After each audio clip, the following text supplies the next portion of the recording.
I am calculating not in terms of.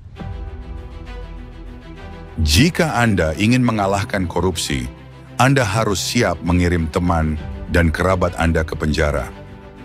Pernyataan ini keluar puluhan tahun lalu dari mulut seseorang yang paling berpengaruh di Singapura, Lee Kuan Yew. Hal yang membuat Indonesia selalu terpuruk dan membuatnya selalu dekat dengan kemiskinan, tidak lain dan tidak bukan adalah korupsi. Setiap negara yang ingin menjadi negara sejahtera dan maju, hal yang pertama kali harus mereka lakukan adalah menghilangkan korupsi. Lee Kuan Yew, sosok Perdana Menteri Singapura yang berhasil membuat Singapura menjadi negara maju, menyadari bahwa korupsi adalah hal yang tidak bisa ditolerir. Lantas, bagaimana sepak terjang Lee Kuan Yew selama menjabat sebagai Perdana Menteri Singapura? Simak baik-baik video ini.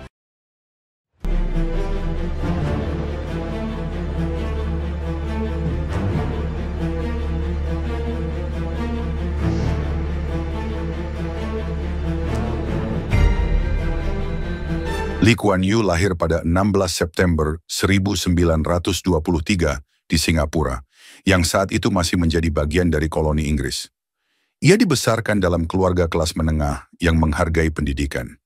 Ayahnya, Lee Chin Koon, bekerja di perusahaan perdagangan, sementara ibunya, Chua Jim Neo, adalah seorang wanita yang kuat dan berpendidikan. Dia bersekolah di Raffles Institution, sekolah elit di Singapura. Namun pendidikannya terganggu oleh Perang Dunia II, dan pendudukan Jepang di Singapura pada tahun 1942 sampai 1945. Pengalaman ini membuka matanya terhadap kekejaman penjajahan dan memicu keinginannya untuk memperjuangkan kemerdekaan. Setelah perang, dia mendapatkan beasiswa untuk belajar di Inggris. Ia menempuh pendidikan di London School of Economics dan kemudian di University of Cambridge, di mana ia lulus dengan gelar hukum dengan predikat pertama. Di Inggris, ia terpapar ide-ide sosialisme dan nasionalisme, serta bertemu dengan istrinya, Kwa Geok Chu, yang kelak menjadi mitra penting dalam perjuangannya. Setelah kembali ke Singapura pada 1950, dia bekerja sebagai pengacara dan terlibat dalam serikat pekerja. Ia membela pekerja yang dieksploitasi oleh perusahaan asing, yang memberinya reputasi sebagai pejuang rakyat. Pada 1954, dia bersama sekelompok nasionalis mendirikan Partai Aksi Rakyat atau disingkat PAP. Tujuan utama PAP adalah memperjuangkan kemerdekaan Singapura dari Inggris dan menciptakan masyarakat yang adil dan setara. Dia menjadi sekretaris jenderal partai tersebut. Lee Kuan Yew dan PAP menghadapi tantangan besar dari pemerintah kolonial Inggris dan kelompok komunis yang juga ingin menguasai Singapura. Dia berhasil memenangkan dukungan rakyat dengan menggabungkan nasionalisme, anti-kolonialisme, dan kebijakan sosial yang progresif. Pada pemilihan umum 1959, PAP memenangkan mayoritas kursi di Dewan Legislatif Singapura. Lee Kuan Yew diangkat sebagai Perdana Menteri pertama Singapura pada 5 Juni 1959, menandai awal kepemimpinannya. Sebelum Lee Kuan Yew memimpin, korupsi merajalela di Singapura. Praktik suap, nepotisme, dan penyalahgunaan kekuasaan adalah hal yang umum di kalangan pejabat pemerintah dan sektor publik. Korupsi ini menghambat pembangunan ekonomi dan merusak kepercayaan publik terhadap pemerintah. Lee Kuan Yew menyadari bahwa korupsi adalah penghalang utama bagi kemajuan Singapura. Ia mengambil langkah-langkah tegas dan sistematis untuk memberantas korupsi. Pada 1952, CPIB didirikan untuk menyelidiki kasus korupsi. Namun di bawah kepemimpinan Lee Kuan Yew, CPIB diberi kekuasaan yang lebih besar dan independensi untuk menindak korupsi tanpa campur tangan politik. CPIB bertanggung jawab langsung kepada Perdana Menteri yang memastikan bahwa tidak ada yang kebal dari hukum. Dia memperkenalkan undang-undang anti korupsi yang ketat, termasuk Prevention of Corruption Act pada tahun 1960. Undang-undang ini memberikan hukuman berat bagi pelaku korupsi, termasuk denda besar dan penjara. Selain itu, undang-undang ini mempermudah proses pembuktian korupsi dengan membalik beban pembuktian, di mana tersangka harus membuktikan bahwa kekayaan mereka diperoleh secara sah.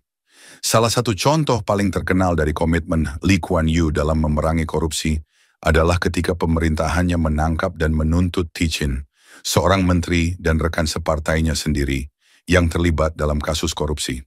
Thichin adalah seorang menteri di pemerintahan Singapura dari anggota partai PAP, partai yang dipimpin oleh Lee Kuan Yew.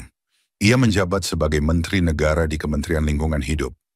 Thichin dituduh menerima suap sebesar 83.000 dolar Singapura dari seorang kontraktor sebagai imbalan karena membantu kontraktor tersebut memenangkan proyek pemerintah. Ini adalah pelanggaran serius terhadap Undang-Undang Anti Korupsi Singapura. Lee Kuan Yew memastikan bahwa kasus ini diselidiki secara menyeluruh oleh CPIB. Thichin kemudian diadili dan dinyatakan bersalah. Ia dijatuhi hukuman penjara dan denda. Selain kasus Thichin, ada contoh lain yaitu kasus Wee Tun Bun, seorang anggota parlemen dari PAP, dihukum karena menerima suap sebesar 840.000 dolar Singapura dari pengusaha properti. Hal ini menegaskan pernyataan Lee Kuan Yew yang pernah berkata, "Jika Anda ingin memberantas korupsi, bersiaplah untuk mengirim teman dan keluarga Anda ke penjara." Selain itu, Lee Kuan Yew menyadari bahwa penegakan hukum atas tindak pidana korupsi harus ditegakkan tanpa tebang pilih. Tidak peduli sebesar apa orang itu punya pengaruh di pemerintahan. Tidak peduli jika dia adalah mantan presiden atau anak mantan presiden. Jika orang tersebut terbukti melakukan korupsi, maka dia akan menerima konsekuensi hukum atas tindakannya. Jika hukum tidak bisa mengadili orang-orang tertentu, maka setiap orang yang memiliki kekuasaan tidak akan takut untuk selalu melakukan pelanggaran hukum. Karena ibarat pisau yang tumpul, kamu tidak akan khawatir bahwa pisau tersebut akan melukai tanganmu. Salah satu pernyataan Lee Kuan Yew adalah, "Kami memutuskan bahwa satu-satunya cara untuk menghentikan korupsi adalah dengan menegakkan hukum tanpa rasa takut atau pilih kasih, terlepas dari status atau koneksi seseorang." Lee Kuan Yew percaya bahwa penegakan hukum yang adil dan tanpa kompromi adalah kunci untuk memberantas korupsi. Lee Kuan Yew menggambarkan korupsi sebagai kanker yang harus dihilangkan agar sistem pemerintahan dapat berfungsi dengan baik. Jika Anda menghilangkan korupsi, Anda menghilangkan kanker dari sistem, dan sistem akan bekerja. Bayangkan, jika Anda adalah penderita penyakit kanker, maka Anda hanya akan terbaring di rumah sakit. Anda tidak akan bisa beraktivitas normal seperti orang lain.